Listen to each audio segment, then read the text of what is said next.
Hello guys, welcome again to the channel. I want to share with you some information about the current conflict in Ukraine.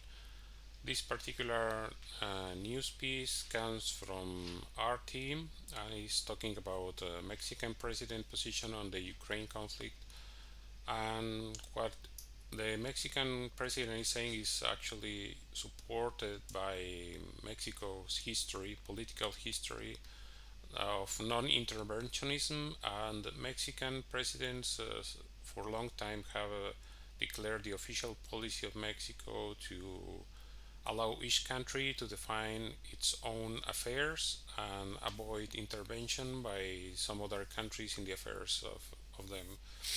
And this is very important because he says that Mexico has been subjected by invasions from the United States repeatedly, and France and Spain. So this is something that we are, as Mexicans, are familiar with invasions.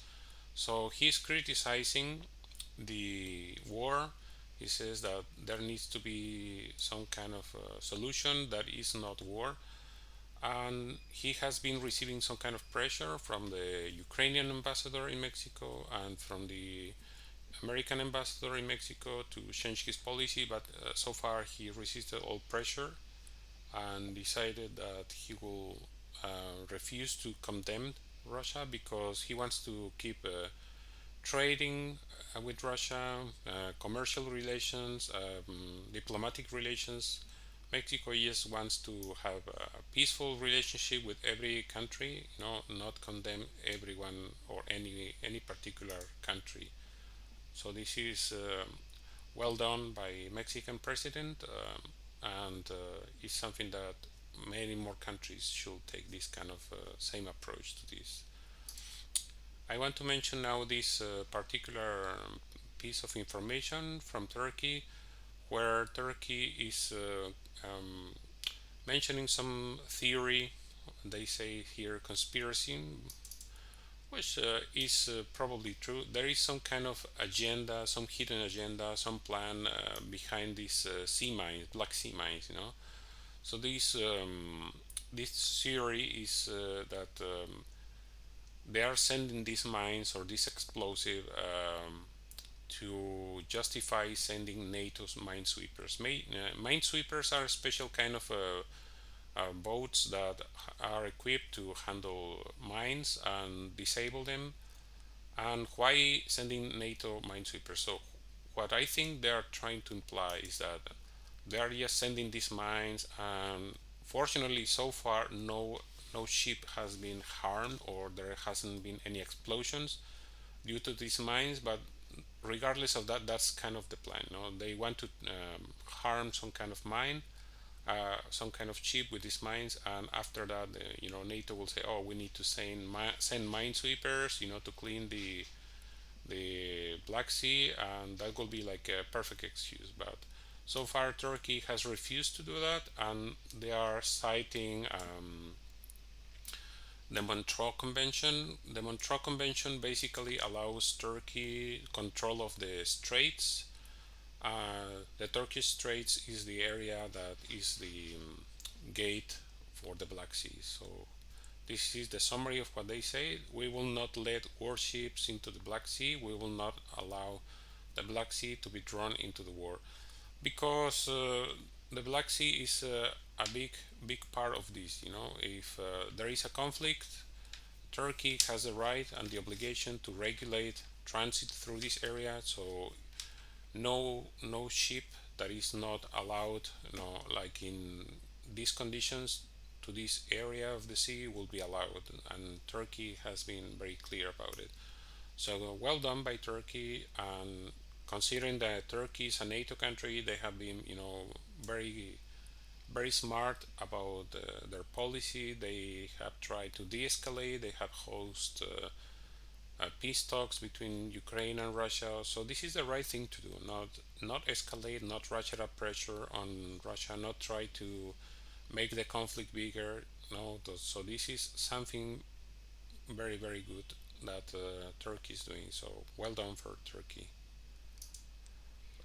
And now this piece of information is related to the events in Kramatorsk, where there has been allegations about this attack that was in the train station, and there was a rocket that was launched, and this kind of rocket particularly is called a Toshka U.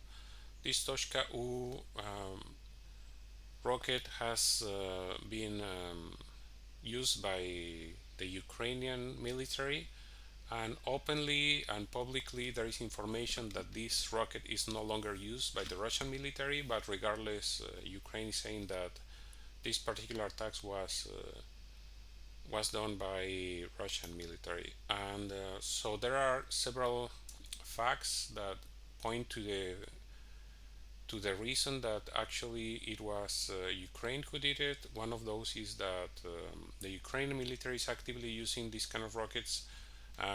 Several rockets have been used in the past, this kind of rocket specifically, and there is also this information that there has been some investigation, and they say that the rocket came from the town of Drovropol.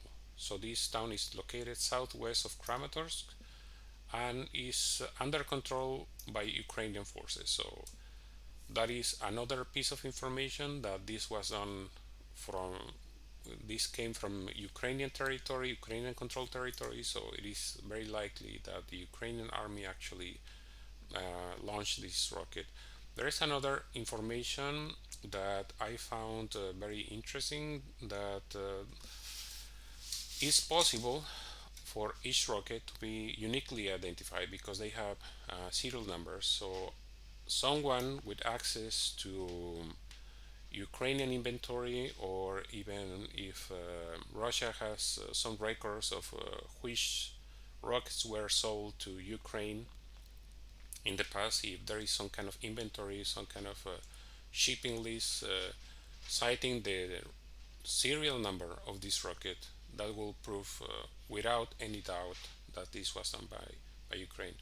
And here I'm going to show you this particular video, which is showing the serial number. So you can see here the serial number of this rocket.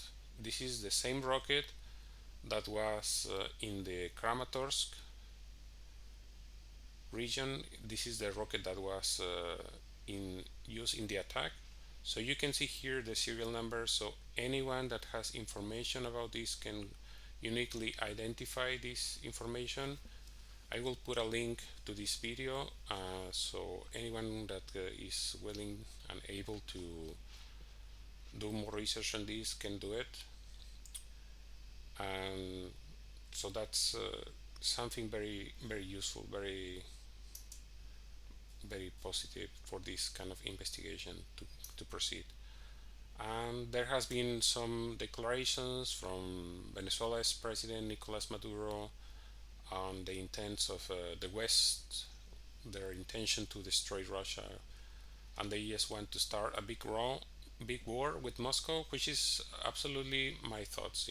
I have been repeatedly saying or mentioning that this is the intention. They don't seem content with just keeping the war local. They want to escalate and make it even bigger, and they just want to destroy all the nation. They don't care about making it bigger or more people dying. They just don't care about this. They don't care about people from Ukraine either. They openly want to destroy Russia, but if they can destroy Ukraine in the road to their goal, they don't care. This is just nonsense. He's also mentioning this recent decision from countries to suspend Russia from the General Assembly on Human Rights. So this is also something that is mentioned by Nicolas Maduro. And this I found it also related to sanctions against Russia, where they are cutting Russian access to fertilizers and pipe bulbs. They are also blocking restrictions. They are putting some restrictions and sanctions on Belarus. In essence, they are doing everything they are doing to Russia, they are doing to Belarus. But of course, Belarus is a much smaller country, so Belarus is probably depending a lot in Russian support for to survive because on their own they wouldn't be able to do it. But here is the cruel nature of these sanctions. Sanctions on food means that people will have problems eating, will have problems feeding themselves. So there's going to be famine, and that's what they want to do. They want to starve people to death. They don't care. That's basically what they're saying. They say that Putin is crazy, but who is more crazy at this point? It's just nonsense from all sides of the conflict. I don't see any logic to this other than just wanting to harm regular people, because this is not going to affect the elite, the ruling elite of any country. Ruling elite in Russia is also well provided for. They are insulated from the sanctions, from the effects of the sanctions, so they're just going to try to starve regular folks who live in Ukraine and Belarus and Russia. They don't care about who is being affected as long as they are safe from these. So that's the current state of affairs. If you have any questions, any comments, please write them in the comment section. And as always, guys, please like, share, and subscribe to the channel. And I hope to see you in the next one. Thank you for watching.